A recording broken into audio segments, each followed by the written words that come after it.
Well, good afternoon, ladies and gentlemen. I'm sitting here in the process of making my tea, making my lunch for the rest of the day. And I've heard something that I find disturbing. A principal in New York City at one of the public schools, 168, I think I heard. I'm not sure of the number, but the lady is Hispanic, I think.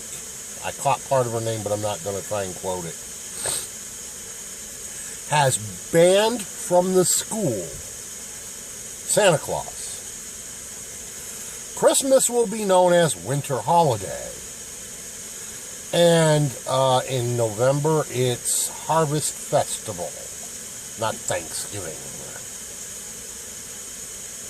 And you wonder why we're getting the kind of kids we're getting. To quote another YouTuber whom I have just recently become acquainted with on the tubes, and that would be Wild Bill for America. America, bless God again. Because that's another thing that has been banned from that public school. Any mention of God.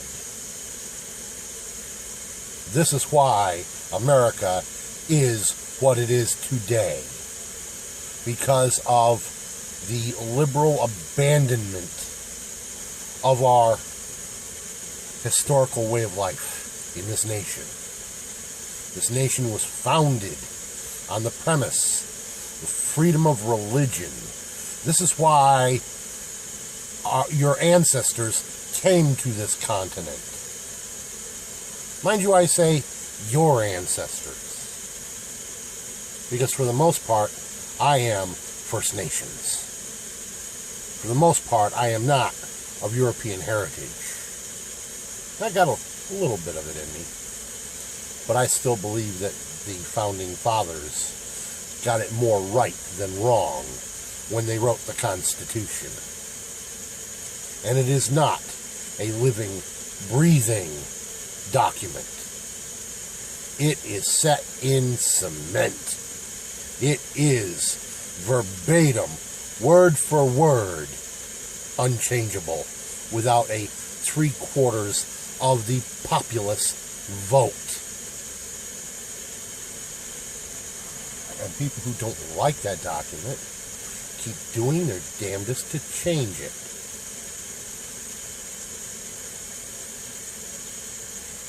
I say hang them all, including the Bamster. But,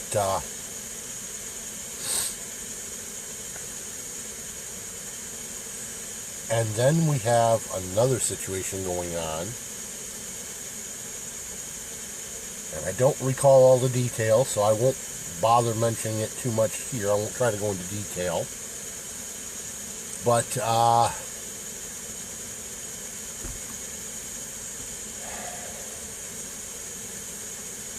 I'm simply going to say, ladies and gentlemen, that we need to get back to our roots.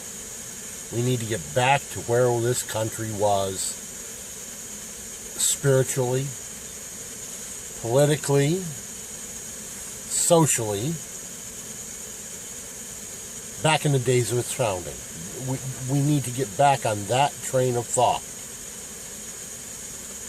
Because, ladies and gentlemen, if we don't, here comes another famous quote for you.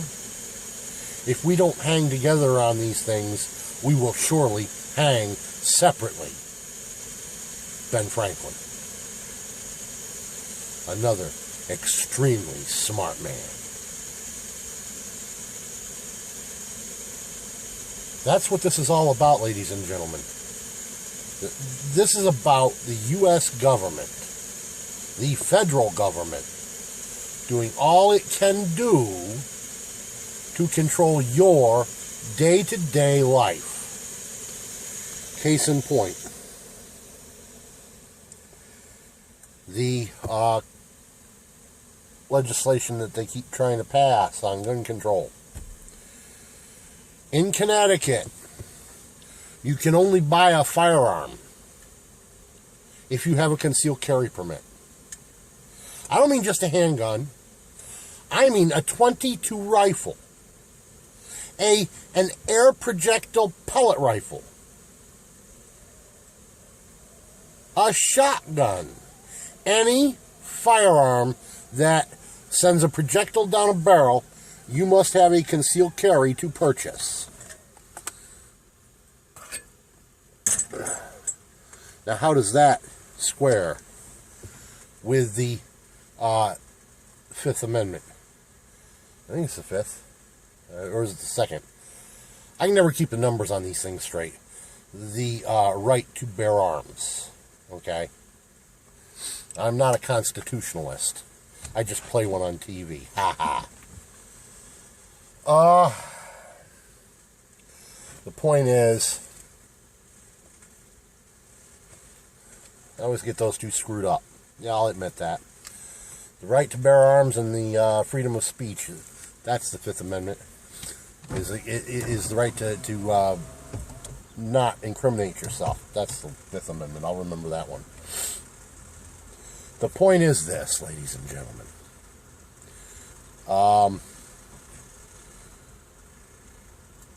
If the government can take away your right to keep and bear firearms, they can do anything they want to you.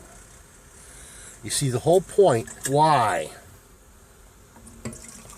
our founding fathers put that in the founding documents, the right to bear arms, was because of the situation they were in themselves at the time.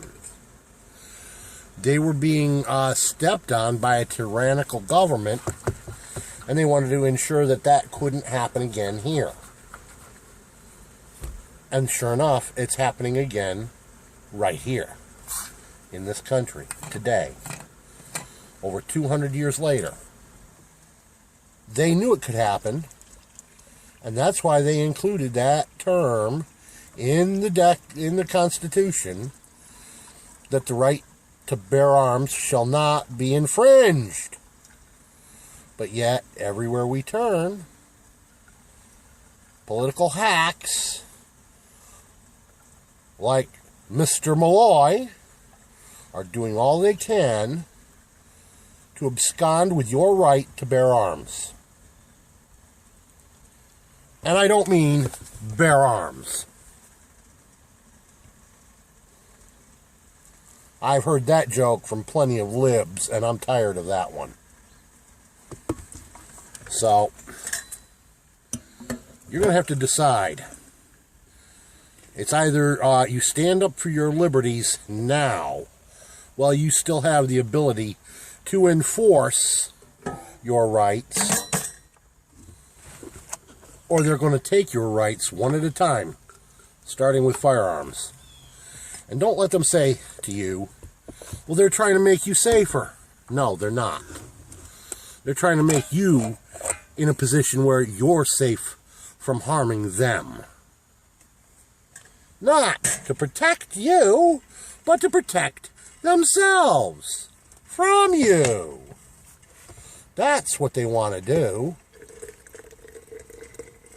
You think about it. You think about it for a while and you'll find out I'm right. Now, that's all I've got for the moment. I just wanted to bring this to your attention because I see it as an absolute theft. And thieves should be imprisoned.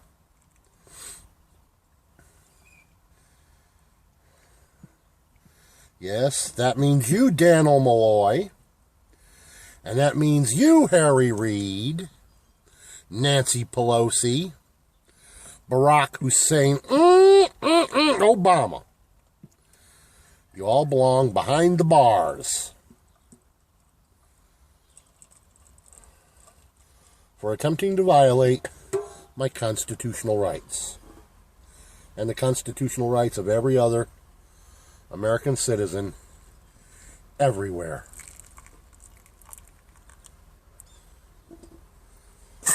Hot tea, anyone?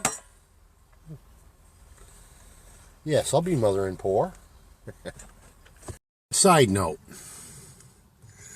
I knew there was something I was trying to remember.